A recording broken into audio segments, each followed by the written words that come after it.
edhe ju si media edhe krejt qytetarë të Kosovës sot u bën dëshmitar të faktit që partia që ka dole para edhe ish pushteti e uzurpun një drejt kushtetuese që a jep përmes deputetit më të vjetër për me siguru mbarvojtjen e seancës, por me bërë diçka tjetër.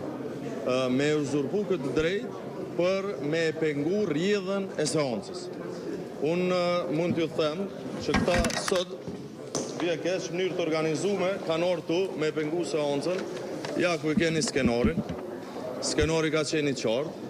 Skenari dhe vetmja punë që ka posë sot kryesuesi i seancës është me ardhur dhe me thonë të nderuar konstatoj so janë pranishëm dhe vazhdoj me punimet me hudhën në votim që do njëro edhe një mikrofon, s'po i vendos një mirë. Foltoria nuk është shtetuar. Dhe një gjë e tillë nuk ka ndodhur.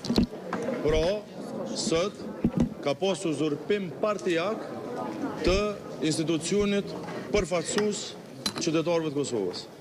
Në vend se të zbatohet skenari i seancës, vazhdimi i saj, të hudhet votim raporti, një gjë e tillë nuk ka ndodhur, por është keq përdorur kjo e drejtë që i takon deputetit më të vjetër si kryesues i seancës për me arrit qëllime partijake politike, e cilat janë ato, besoj po e dini qartë.